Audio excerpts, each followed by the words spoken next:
아침에 나로 주의 인자한 말씀을 듣게 하소서. 성도 여러분 안녕하세요. 월요일입니다. 오늘도 하나님의 평강이 여러분들의 삶의 자리에 가득한 날 되기를 소망합니다. 말씀 한 곳 봅니다. 출애굽기 32장 1절부터 6절까지의 말씀을 제가 봉독해 드립니다. 백성이 모세가 산에서 내려옴이 더딤을 보고 모여 백성이 아론에게 이르러 말하되 일어나라, 우리를 위하여 우리를 인도할 신을 만들라. 이 모세 곧 우리를 애굽 땅에서 인도하여 낸 사람은 어찌 되었는지 알지 못함이니라. 아론이 그들에게 이르되 너희의 아내와 자녀의 귀에서 금고리를 빼어 내게로 가져오라.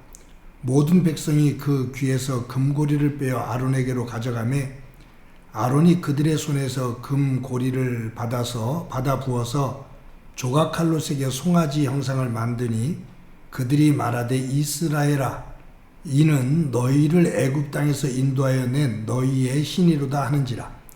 아론이 보고 그 앞에 제단을 쌓고 이에 아론이 공파하여 이르되 내일은 여호와의 절일이니라 하니 이튿날에 그들이 일찍이 일어나 번제를 드리며 화목제를 드리고 백성이 앉아서 먹고 마시며 일어나서 뛰놀더라. 아멘. 제가 청년 때 이제 신학교 가는 문제를 가지고 고민을 하다가 김천에 있는 용문산 기도원에 가서 한 주간 동안 기도를 한 적이 있습니다. 뜨거운 여름이었습니다. 기도원에 갔을 때 수많은 사람들이 그 기도원에 모였습니다. 낮에도 그렇고 저녁 때도 그렇고 집회할 때마다 뜨겁게 기도하는 그 자리는 정말로 용광로처럼 뜨거웠습니다.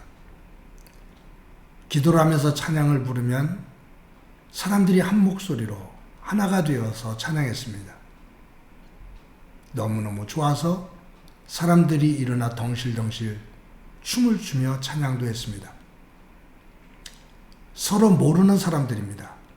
근데 예수님 안에서 하나가 되어져서 말씀 듣고 아멘으로 화답하고 뜨겁게 기도하고 찬양할 때는 덩실덩실 춤을 추고 어깨동무를 하고 그것은 다툼과 고성이 없는 정말로 천국과 같은 곳이었습니다. 천국에 가면 이런 모습이 있구나 그런 생각을 할 정도로. 그런데 4박 5일 기도원에서의 생활을 마치고 이제 집으로 돌아오기 위해서 아침에 하산을 해서 버스를 타는 정류장에 왔습니다. 집으로 돌아가고자 하는 사람들이 많이 모여 있습니다. 버스가 도착했습니다. 요즘 같으면 사람들이 줄을 서서 질서 있게 승차를 할 텐데 그 당시는 줄을 서는 문화가 안 됐거든요.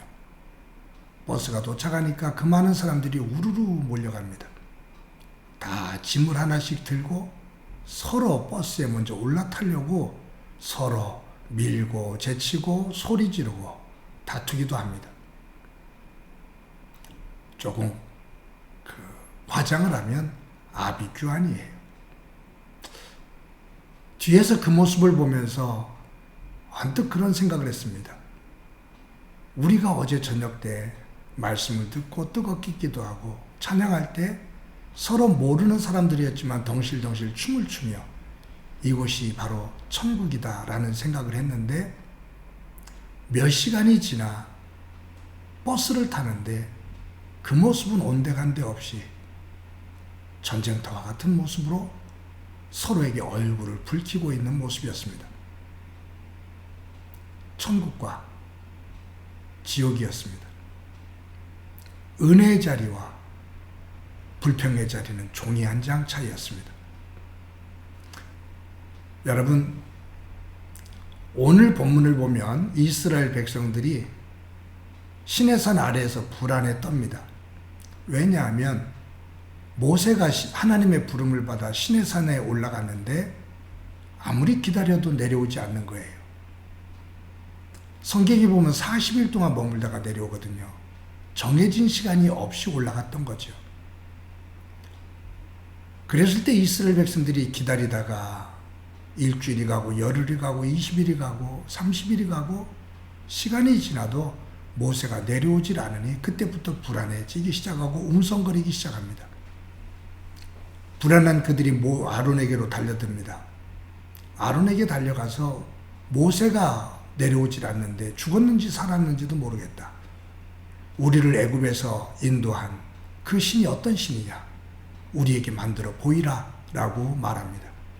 겁에 질린 아론이 백성들에게 너희의 귀고리를, 금으로 만든 귀고리를 나에게 건네달라고. 백성들이 귀고리를 다 떼어서 아론에게 줍니다. 아론이 그걸 다 녹여서 금덩어리를 만들어요. 그 금덩어리를 아론이 직접 조각 칼로 새겨서 금송아지를 만듭니다. 그때 그것을 보고 백성들이 우리를 인도한 신이라고 거기에 제단을 쌓아놓고 제사를 드려요. 그리고 음식을 먹으며 춤을 춥니다. 여러분, 여기에서 우리가 한 가지 생각해 볼 것이 있어요. 이스라엘 백성들이 애굽에서 나와서 시내산까지 도달할 때, 거기에 홍해를 건넜을 때, 마라 쓴물이 단물이 되었을 때, 만나를 주셨을 때, 불기둥과 구름기둥으로 인도하셨을 때, 르비딤에서 샘물이 났을 때 그들은 하나님을 찬양하고 덩실덩실 춤을 추며 노래했습니다. 하나님만을 섬기겠다고 말했습니다. 하나님은 모세를 통해서 십계명을 주셨고 우상을 섬기지 말라는 하나님의 말씀도 들었습니다. 그런데 그들은 바로 직전까지 춤을 추며 하나님을 찬양했던, 하나님만이 나의 신이라고 고백했던 그 고백은 온데간데 없고 금송아지 앞에서 춤을 추며 노래하며 절을 합니다. 여러분, 산을 오르는 이유는 산을 내려가기 위함이다라는 말이 있습니다. 올라가면 분명히 내려오는 때가 있어요. 산을 올라가면 분명히 산에서 내려와야 되지요. 그런 이치를 신앙과 연결시켜 보면 은혜를 받을 때가 있으면 그 은혜를 가지고 사는 삶의 터전으로 가는 현장이 있습니다. 많은 사람들은 은혜를 받는 것을 소망합니다. 사모하죠. 은혜를 받는 것도 중요하지만 더 중요한 것은 그 받은 은혜를 가지고 삶의 자리에서 은혜스럽게 사는 겁니다. 우리는 은혜 받는 것에만 치중하지 그 받은 은혜를 가지고 은혜스럽게 사는, 지속적으로 연결되어져서 사는 것에는 소홀히 할 때가 많습니다. 사랑하는 성도 여러분, 저와 여러분이 이스라엘 백성들이 오늘 금송아지를 만들기 이전과 이후 그 모습을 돌아보며 나는 하나님 안에서 받은 은혜를 잘 관리하고 있는지, 그 은혜를 아름답게 지속시키고 있는지, 그 은혜가 우리의 삶의 자리에서 향기가 되고 있는지 점검하며 살 수 있기를 소망합니다. 어제와 오늘이 산 위와 산 아래가 같은 신실한 믿음의 길을 걸어가는 저와 여러분이 되어 그 삶 속에 하나님의 은혜가 충만하기를 주님의 이름으로 간절히 축원합니다. 한번 기도합니다. 하나님 감사합니다. 오늘도 하나님의 은혜 아래 거하기를 소망합니다. 받은 은혜를 기억하고 잘 관리해 그 은혜를 가지고 은혜스러운 삶을 살아가게 하옵소서. 오늘도 하나님의 은혜의 장을 만들어 가고 그 은혜가 은혜를 더하는 복이 있게 하옵소서. 예수님의 이름으로 기도드립니다. 아멘.